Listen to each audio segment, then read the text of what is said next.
کلانه نان نازک و پر شده با سبزی‌های معطر محلیه که روی ساژ پخته میشه و بعد پخت رومال روغن حیوانی بهش میزنن و با دوغ سرو میکنن.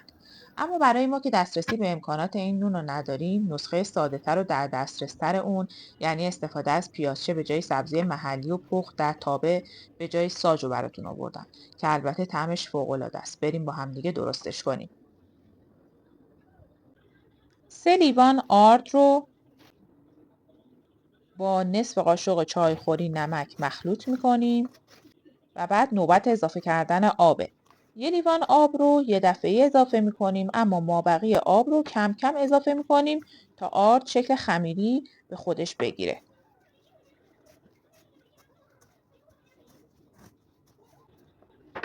بعد خمیر رو روی سطح کار منتقل کرده و شروع به ورز دادنش میکنیم.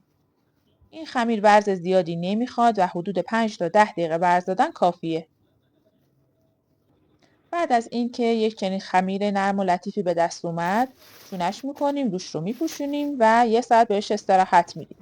بعد از اینکه استراحت کرد روی سطح کار میبریمش، سطحش رو صاف میکنیم و به 8 قسمت مساوی تقسیمش میکنیم. هر قسمت رو مطابق تصویر چونه میکنیم و به چونه ها یه رو به استراحت میدیم تا باز کردنشون راحت تر بشه.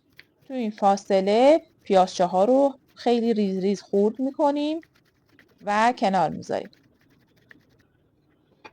برای باز کردن چونه ها ابتدا سطح کار رو آردپاشی میکنیم و بعد با وردنه اون رو باز میکنیم. دقت کنیم بعد هر بار وردنه کشی خمیر رو برعکس کرده و 90 درجه میچرخونیم تا به صورت یکسان و دایره‌ای باز بشه. خمیر بایستی که کاملا نازک بشه، به چنین ضخامتی بایستی که برسه.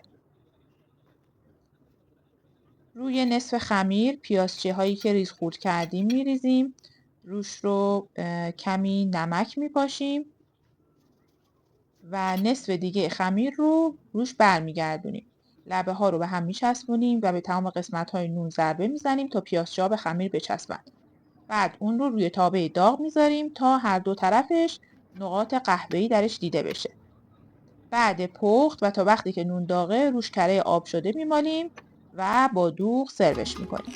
امیدوارم این نون محلی خوش‌طعم کردی رو درست کنین و از طعم و مزه بی‌نظیرش لذت ببرین.